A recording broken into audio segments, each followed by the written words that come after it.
कहानी है अनाया की, जिसे उसकी फैमिली नफरत करती थी। उसे हर गलती की सजा मिली जो उसने नहीं किया। आखिर में अपनी छोटी जुड़वा बहन की वजह से पूरी बर्बाद हो गई और उसकी फैमिली ने भी उससे सारे रिश्ते तोड़ लिए। तब अपनी जिंदगी से हारकर उसने खुद को खत्म कर लिया। लेकिन मौत के आखिरी पलों में थी उसके दिल में अपने परिवार और बहन के लिए बेपनाह नफरत। वो चाहती थी एक मौका अपने बदले का और अपनी लाइफ बदलने का। तो क्या मिलेगा अनाया को? एक और मौका जानने के लिए पढ़ी है ये राबत स्टोरी। एक अनाया का अतीत। मुंबई सपनों का शहर। कहते हैं ये शहर किसी भी इंसान की किस्मत बदल देता है। एक पल में किसी को फर्श से अर्श पर पहुंचा देता है तो किसी को अर्श से फर्श पर। ऐसे ही आज एक अर्श पर राज करने वाले शख्स को इस शहर ने फर्श पर पटक दिया। कहते हैं मुंबई कभी नहीं सोता, लेकिन आज उस शख्स के लिए आज ये सारा शहर गहरी नींद में चला गया है। जो शख्स लाखों दिलों पर राज करता था आज इन्हीं लाखों की भीड़ में बिल्कुल अकेला खड़ा था।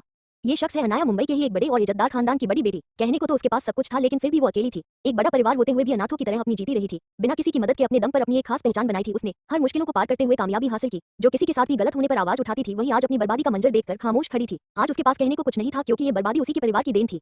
अंधेरी रात में जंगल के बीचों बीच एक पहाड़ी पर एक लड़की खामोशी से नीचे खाई में देखे जा रही थी। पूरे जंगल में जंगली जानवरों की आवाजें गूंज रही थी, जिसे सुनकर एक नॉर्मल इंसान डर से कांपने लगता है। लेकिन आसपास के डरावने माहौल में भी वो बिल्कुल शांत थी। लेकिन उसके दिल में एक भयानक दर्द था। इस दर्द के आगे तो उसके आंसू भी सूख चुके थे। ये थी हमारी अनाया, मुंबई के ही टॉप 5 में आने वाले मेहरा परिवार की बड़ी बेटी। कहने को तो पैदा ही राजकुमारी हुई थी, लेकिन अपने परिवार की नजरों में ये सिर्फ एक ट्रबल मेकर थी उनके लिए। परिवार में सभी लोग बहुत खुश थे जब उनकी बहू तीसरी बार ट्विंस के साथ प्रेग्नेंट थी। वक्त बीतने पर उसने 2 खूबसूरत लड़कियों को जन्म दिया। दोनों बच्चियां बिल्कुल ठीक थी, लेकिन एक बच्ची दूसरी के मुकाबले थोड़ी कमजोर थी और यहीं पर बदल गई दोनों बच्चियों की किस्मत। कमजोर बच्ची को अपने पूरे परिवार का प्यार, अटेंशन और प्रायोरिटी मिली, लेकिन दूसरी को अकेलापन। एक की परवरिश उसके परिवार ने की और दूसरी नैनी के हाथ में पली। जहां शनाया के लिए उसका पूरा परिवार था, लेकिन अनाया के लिए सिर्फ उसके दादू। वक्त के साथ साथ ये दूरी और बढ़ती गई। दादू जब भी अपने परिवार से अनाया को भी शनाया जितनी अटेंशन देने का कहते थे तो सब ये कहकर टाल देते थे कि अनाया बिल्कुल ठीक है, लेकिन शनाया कमजोर, उसे परिवार की जरूरत अनाया से ज्यादा है। दादू भी कहते कहते हार गए, लेकिन अनाया के हालात नहीं बदले। धीरे धीरे वक्त बीतता गया और दोनों लड़कियां बड़ी होती गई। शनाया परिवार की राजकुमारी थी, उसे अपने परिवार के अटेंशन की आदत थी। वो अनाया को खुद से नीचे देखने लगी। वही अनाया अपने परिवार के प्यार को तरसती। सब लोगों को शनाया को प्यार और अटेंशन देते देख उसके दिल में भी प्यार की चाहत थी। इसलिए वो सब कुछ करती जिससे उसका परिवार उसे भी शनाया जैसा प्यार करे, लेकिन सब बेकार जाता क्योंकि उसकी कोशिशें देखकर शनाया को उससे इनसिक्योरिटी महसूस होने लगी। उसे लगने लगा कि अनाया ये सब करके उसकी फैमिली, उनका प्यार और अटेंशन सब उससे छीनने की कोशिश कर रही है, इसलिए वो उसकी हर मेहनत बर्बाद कर देती थी। गलतियां शनाया करने लगी और इल्जाम अनाया पर डाल देती। सभी को अनाया से ज्यादा शनाया पर विश्वास था, इसलिए बिना अनाया की बात सुने उसे दोषी मान लिया जाता और सजा दी जाती। दादू रोकने की कोशिश करते तो उसके अच्छे भविष्य के लिए अभी से जिम्मेदार बनाना पड़ेगा कहकर उन्हें चुप करा देते। धीरे धीरे वक्त बीतने के साथ मेहरा परिवार में अनाया के हालात और बिगड़ते गए। अब तो आए दिन बिना किसी गलती के उसे सजा दी जाती। दादू भी बीमार रहने लगे, इसलिए वो भी उसके लिए ज्यादा कुछ नहीं कर पाते थे, बस मजबूर होकर अपनी पोती को तकलीफ में देख सकते थे। कहने को तो परिवार के बड़े थे, लेकिन अब परिवार की सारी बागडोर उनके बेटे के हाथ में थी, इसलिए वो भी ज्यादा कुछ नहीं कह पाते थे। लेकिन परिवार के प्यार को तरसती अनाया आज भी इस उम्मीद में कोशिश करती रहती थी कि कभी तो उसका परिवार उसे अपनाएगा। दादू भी उसकी उम्मीद तोड़ने की कोशिश नहीं करते थे, लेकिन एक दिन उसकी सारी उम्मीद टूट गई। वो 12 साल की थी तभी मेहरा हाउस में एंट्री हुई तरुण की, जो उसके बड़े भाई का दोस्त था। वो छुट्टियों में मुंबई घूमने आया था। अपने हंसमुख स्वभाव की वजह से मेहरा हाउस में सभी लोग उसे पसंद करते थे, खासकर शनाया। वो अपनी टीनेज में थी, इसलिए वो उसकी तरफ अट्रैक्ट हो गई। तरुण उसका सीक्रेट क्रश भी था। वो ज्यादा वक्त उसके साथ बिताती थी, उसका साथ उसे अच्छा लगता था, लेकिन तरुण की नजरें हमेशा अनाया पर होती थी। उम्र के साथ साथ अनाया की खूबसूरती और निखरती जा रही थी, जिससे तरुण उसकी तरफ अट्रैक्ट हो रहा था। भले ही अनाया टीनेज थी, लेकिन तरुण 20 साल का था और अपने परिवार के लाड प्यार में बिगड़ चुका था। अनाया को पाने का लालच उसकी आंखों में साफ नजर आता था। मेहरा परिवार में अनाया के हालात देखकर उसे समझ आ गया था कि उन्हें उसकी कोई फिक्र नहीं थी। वो अनाया का फायदा आराम से उठा सकता था। इन सबसे दूर अनाया अपने परिवार को खुश करने में बिजी थी। उस बेचारी को तो इस बात का ख्याल तक नहीं था कि उस पर किसी की गंदी नजरें पड़ चुकी हैं, जो आगे चलकर उसकी किस्मत ही बदल देगी। एक दिन मेहरा हाउस में कोई नहीं था। दादाजी को हार्ट अटैक आया था, इसलिए सब उन्हें हॉस्पिटल लेकर गए थे। अनाया घर में अकेली थी। कोई उसे साथ लेकर नहीं गया, ये कहकर कि वो सिर्फ उनकी मुसीबत बढ़ाएगी। वो अपने दादू के लिए परेशान रो रही थी, लेकिन सब उसके आंसुओं को नजरअंदाज करके चले गए। सर्वेंट भी अपना काम खत्म करके सर्वेंट क्वार्टर चले गए थे। इस वक्त अनाया बड़े से मेंशन में अकेले हॉल की जमीन पर बैठे रो रही थी। वहीं ऊपर के फ्लोर पर खड़ा तरुण उसे ही देख रहा था। आज मौका अच्छा था अनाया के करीब जाने का, इसलिए वो अनाया के पास आकर उसे बहला फुसला के अपने कमरे में ले गया और उसके साथ जबरदस्ती करने लगा। 12 साल की मासूम अनाया को भले ही उसकी नियत समझ न आई हो, लेकिन उसके तट से गंदा महसूस होने लगा। वो खुद को बचाने की कोशिश करने लगी, लेकिन तरुण उम्र और ताकत दोनों में उससे ज्यादा था। लेकिन हार न मानते हुए बेड के पास रखे जग को उठाते हुए अनाया ने उसके सिर पर दे मारा।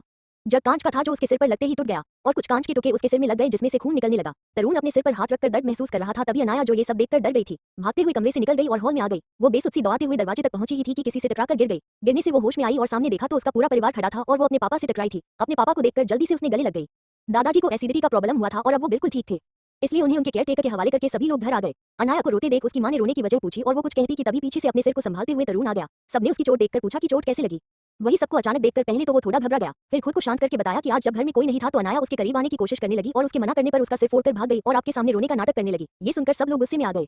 शनाया, जो अनाया की खूबसूरती की वजह से पहले से ही उससे जलती थी, जब उसे पता चला कि अनाया ने तरुण के करीब जाने की कोशिश की तो उससे नफरत करने लगी। उसने तरुण की बात को सच करते हुए सबको बताया कि अनाया को वो पहले से ही पसंद था, इसलिए कई बार वो उससे लड़ी भी है तरुण को लेकर। सबको शनाया और तरुण की बात सुनकर उन पर यकीन हो गया, इसलिए अनाया को बिना किसी गलती के सजा दी। उसके पापा ने पहली बार उस पर हाथ भी उठाया। उसने कितनी ही कोशिश की अपनी सफाई देने की, लेकिन किसी ने उसकी नहीं सुनी और उसे हॉस्टल भेज दिया।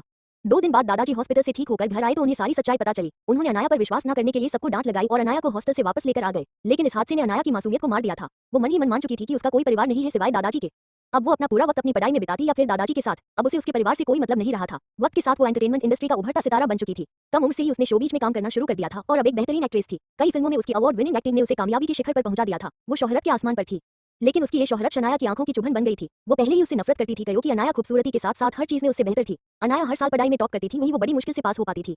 अनाया के साथ साथ उसने भी एंटरटेनमेंट इंडस्ट्री में कदम रखा था, लेकिन जहां अनाया बिना फैमिली सपोर्ट के मेहनत के साथ आज एक कामयाब एक्ट्रेस थी, वहीं वो फैमिली सपोर्ट के बावजूद उसके काफी पीछे थी। उसकी ऐसी जलन और नफरत ने उसके दिमाग में ऐसी साजिश रची जिसने अनाया का सब कुछ छीन लिया। आज शनाया ने उसे ड्रग्स देकर एक आदमी को बेच दिया था। वो आदमी पूरी रात उसके साथ हैवानियत करता रहा। अपनी बर्बादी के दरवाजे पर खड़ी अनाया ड्रग्स के नशे में चूर अपनी इज्जत गवा चुकी धजिया उड़ा दी। एक पल में उसका सब कुछ बर्बाद हो गया। उसके परिवार वाले पहले ही उसे पसंद नहीं करते थे। इस हादसे के बाद उससे अपने सारे रिश्ते खत्म कर चुके थे। उसका अकेला सहारा उसके दादू अपनी पोती की बर्बादी बर्दाश्त नहीं कर पाए। उन्हें हार्ट अटैक आया और वो चल बसे। अकेली खड़ी अनाया को शनाया ने बताया कि ये उसकी ही प्लानिंग थी जिसने उसे पूरी तरह बर्बाद कर दिया। शनाया की बातें सुनकर अनाया के होश उड़ गए। वो बहन जिसके साथ उसका सबसे गहरा रिश्ता था, जिसके साथ माँ की कोख में 9 महीने का सफर बिताया था, जिसके साथ इस दुनिया में आई, वही उससे इतनी नफरत करती है कि उसे ऐसे बर्बाद करने को तैयार हो गई। अपने अतीत के दर्द को याद कर अनाया के चेहरे पर आंसू बहने लगे। 2 अनाया का दर्द और मौत। अब तक हमने अनाया का अतीत पढ़ा, अब आगे। देश के हर न्यूज चैनल पर अनाया की बर्बादी की खबर जोरों से चल रही थी। कल तक जिसके लाखों फैंस उसकी कामयाबी पर खुश थे, वही आज उसे गाली दे रहे थे। जो एंटरटेनमेंट इंडस्ट्री के सिर का ताज थी, आज उसी इंडस्ट्री में वो ब्लैकलिस्ट हो चुकी थी। इन सबसे दूर जंगल में एक पहाड़ी पर अनाया अपने अतीत से आज तक के दर्द को याद कर आंसू बहा रही थी। आखिर में अपने दर्द को बर्दाश्त नहीं कर पाई और जोरदार चीख के साथ वही जमीन पर गिर गई। क्यों भगवान क्यों? आखिर मैंने किया क्या है? क्या बिगाड़ा था किसी का जो ये सजा मिली मुझे? मैंने तो सिर्फ परिवार का साथ मांगा था, उनका प्यार मांगा था। ये कोई गुनाह तो नहीं, फिर मुझे इसकी सजा क्यों मिली? एक भरा पूरा परिवार होने के बाद भी मैं अकेली क्यों हूँ? एक ही वक्त में एक ही साथ माँ की कोख में रहने वाली बहन जिसके साथ इस दुनिया में कदम रखा, उसे मुझसे इतनी नफरत क्यों है? क्यों सब मुझसे इतनी नफरत करते हैं? कहकर फपक रो पड़ी। मैंने अपनी पूरी जिंदगी अकेले ही बिता दी, आगे भी अकेले रह लेती, फिर क्यों शनाया ने मुझे बर्बाद किया? अगर मेरी किस्मत में अकेलापन ही था तो क्यों जन्म दिया मुझे एक परिवार में? क्या कुछ नहीं किया मैंने सबके लिए, लेकिन क्या मिला मुझे? आज बिल्कुल अकेली हूँ मैं। कौन सुनेगा मेरी? किससे कहूँ मेरा रेप हुआ है? लेकिन मेरे पास माँ नहीं है जो मुझे संभाले, बाप नहीं है जो मुझे हिम्मत दे, भाई नहीं है जो कहे मेरे साथ गलत करने वालों को सजा दे। आज सब उसके प्रोटेक्टर बने बैठे हैं जिसने मुझे बर्बाद किया। कोई नहीं है मेरे पास, कोई नहीं है।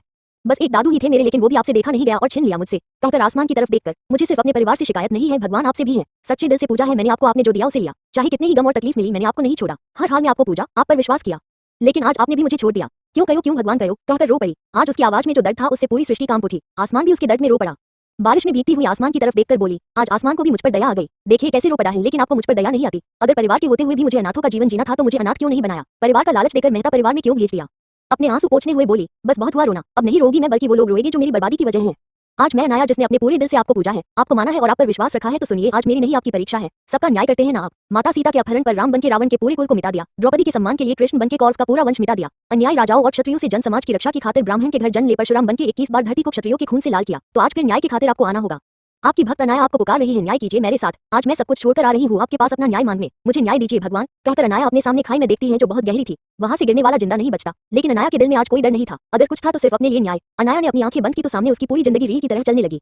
उसकी झट से अपनी आंखें खोली जो खून की तरह लाल थी। उनमें मासूमियत नहीं बल्कि नफरत और मौत झलक रही थी। अपने दिल की नफरत को जुबान पर लाते हुए बोली, मेरी सो कॉल मेहरा फैमिली और मेरी छोटी बहन शनाया, तुम लोगों ने मेरे साथ जो कुछ भी किया है तुम्हें उसकी कीमत चुकानी पड़ेगी। याद रखना अपने गुनाहों को। जिस दिन मेरा इंसाफ होगा तुम सब खून के आंसू रोगे। वादा है मेरा, तुम्हें ना जीने लायक छोड़ूंगी ना मरने लायक।